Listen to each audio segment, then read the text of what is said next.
Unlike Peyton Manning on the football field, Vince McMahon did not stick his neck out for this show tonight in Omaha, Omaha, Omaha. I'm John Rickman with my review of WWE Smackdown from, yes, Omaha, Nebraska. And oh boy, they phoned the fuck out of this show. They phoned this in so goddamn much, they should have called 1-800-COLLECT. Remember when WWE pay-per-views were sponsored by 1-800-COLLECT and WCW pay-per-views were? Man, 1-800-COLLECT. I'm showing my goddamn age. Just like the age of the people booking this goddamn show. They booked it so goddamn old school, it's like nothing actually happened. Like they actually progressed backwards, or storylines somehow are back further than they were a few fucking weeks ago.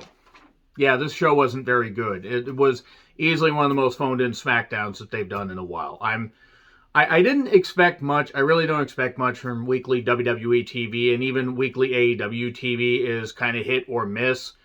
But at this point, WWE is just trying to get to their next pay-per-view, premium live event, and we are 2 weeks away from the Royal Rumble. Do you have Rumble fever? Because I've got cabin fever. The Muppet Treasure Island song is stuck in my head. But if you've got Rumble fever, then much like me, you probably should visit the clinic to take care of this weird rash that keeps popping up in strange places. So anyway, we get recaps of Reigns, Heyman, and Bork, and also Rollins laughing, doing the Shield team.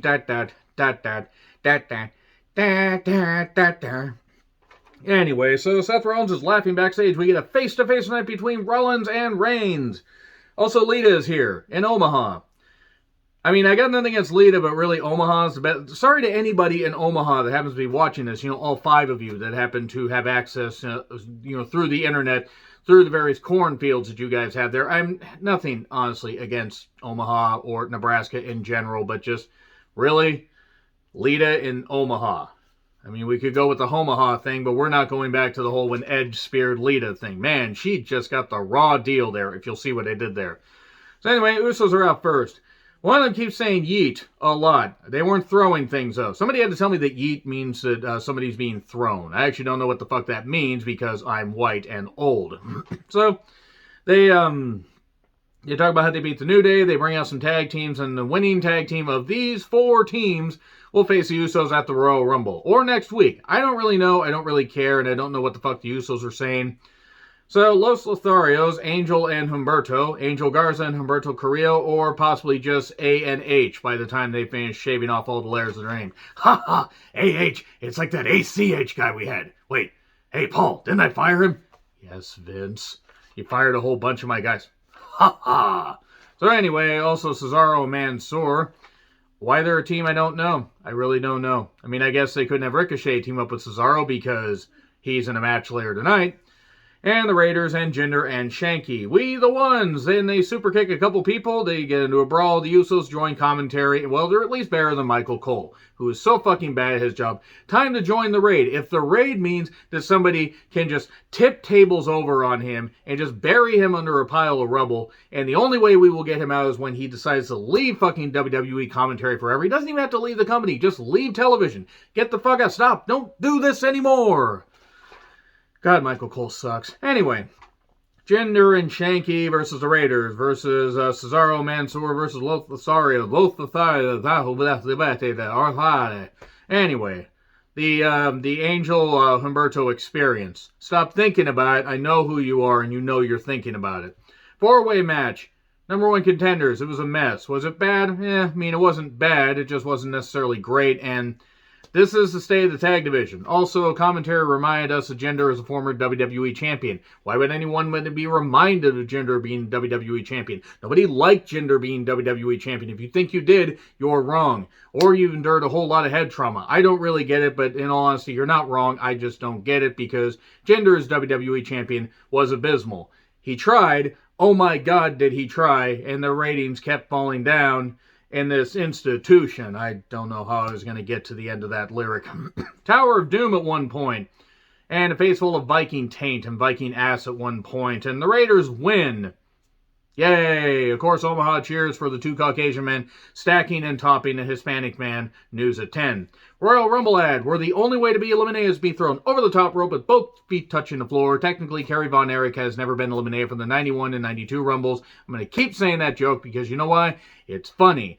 I mean, it's not, but it's also funny. So, Sonya, well, by the way, progressive match flow was about Naomi and Sonya. Subtle, like a brick to the skull. Sonya tells Naomi, well, you act like a big star and you're just an extra. This feud is going nowhere. I understand what they're trying to do and I have no problem with them trying to give Naomi something. I certainly want Naomi to be featured, and I like Sonya. And Sonya's been killing it in this role. This has been going on since August. There is such a thing as getting to the point where you're not even doing long-term storytelling. You're not even doing storytelling. You're just spinning your goddamn wheels. They've done the same variation of this for at least, like, I'd say 8 weeks out of all this build. 8 weeks of repetitive stuff, and maybe a little, a couple little tweaks in a couple weeks. Sometimes they've got, no, they're actually going to do something. No, they're not. By the time we get to WrestleMania, I mean, some people may care, and I feel bad, but I'm not going to care. Naomi will get her win over Sonya, who will get her comeuppance. Yay! And they'll go back not to using Naomi, because that's what they fucking do. So anyway, we have Shield recaps. Lots of John Moxbros. It's John Moxley, Dean Ambrose. That's good, and I hope that Dean Ambrose, a.k.a. John Moxley, is recovering nicely during his rehab treatment. So, Shield recaps. I would like to say that while the Shield were very innovative, and the Shield were, okay, innovative I guess would be the wrong thing, but they caught lightning in a bottle and actually didn't fuck it up, at least for a while. I gotta say, though, that the Shield, some people just get a little too crazy about the Shield. Yeah, they were pretty damn good, but one of the best factions of all time? No, what the fuck, are you out of your fucking mind? I mean, that's my take. Of course, I've been watching wrestling a lot longer than some people, so everybody's mileage may vary. So, Sami Zayn decides to do something called In Zayn, making fun of Jackass, and has a couple guys that are going to push him on a shopping cart over the, up this ramp and over the, over the ring. He's going to launch himself over the ring, rocket style, and land on a crash pad. And then Nakamura and Boogs are out there to try and save this whole thing. Sami Zayn better have gotten a fucking huge bonus. If he actually did re-sign with the company, I hope he got a huge bonus. And Boogs picks him up and tosses him on the goddamn thing. Nakamura has not meant shit for a while, and it's a shame. Aaliyah and Natty were talking backstage. Aaliyah did say to Natty, I didn't know the Guinness Book of World Records was still a thing, because Natty has a few world records. That's a good thing.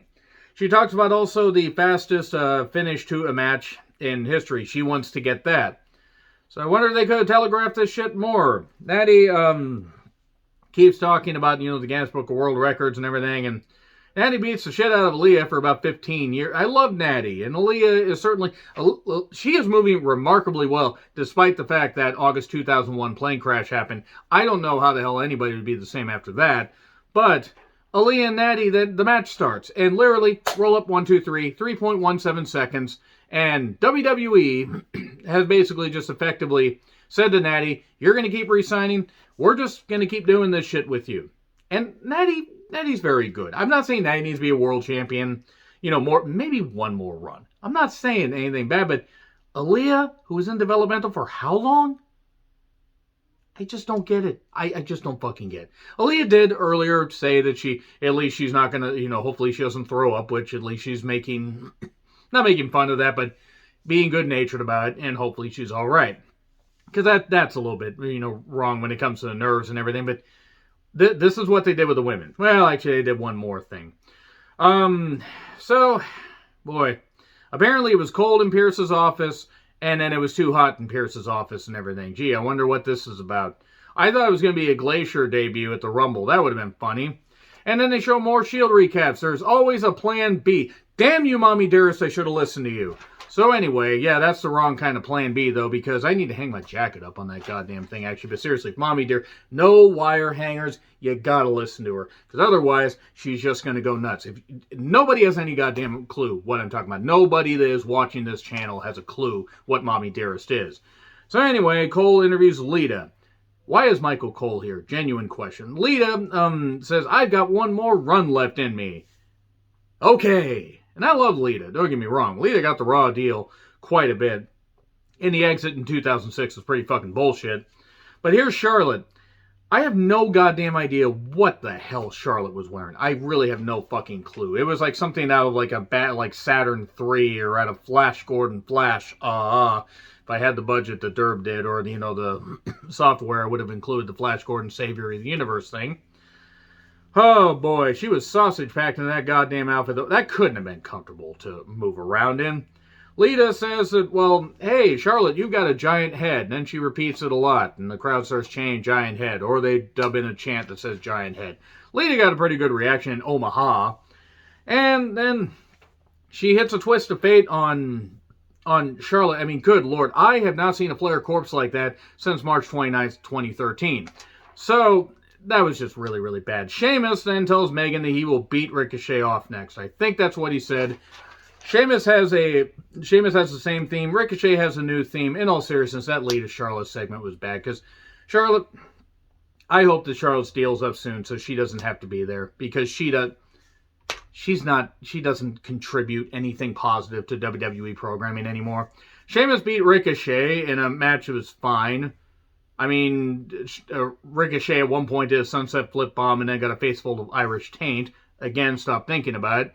But yeah, bro kick, 1, 2, 3. Convoluted bro kick with the flippy doodah shit that Ricochet did. Not bad, but whatever. At least they tried to have this holding a Ridge Hall and getting his nose busted worked into a match with Sheamus. We get recaps of Aaliyah being Natty. And now it's hot in the room. Naomi notices that Sonya took her jacket off. Sonya says, when the jacket's on, you can't touch me. Oh, the jacket's off. So she decided to jack it off on camera. Had to say it. Pierce gets in the middle of them or whatever. I've seen this movie before. Always delete your search history. And it's going to be Naomi versus Charlotte next week. Sonya's going to interfere. Or Sonya's going to clip Naomi backstage, claim she didn't know it, and then we're going to see footage of it right before the Rumble. I can imagine them doing that. Oh, Kofi versus Riddick Madcap Moss. Kofi deserves better than this. He lost to Madcap Moss. And I hope that Xavier recovers, but seriously, the Corbin Moss... What? Why? Why? Why? Why is Kofi losing? Why is Kofi losing to Moss? This Moss Corbin shit is bad. It's really, really fucking bad. Rollins Reigns face to face. It wasn't bad. There were a couple decent lines. He's like, I created you and I can destroy you. And Reigns would get one good line shot back.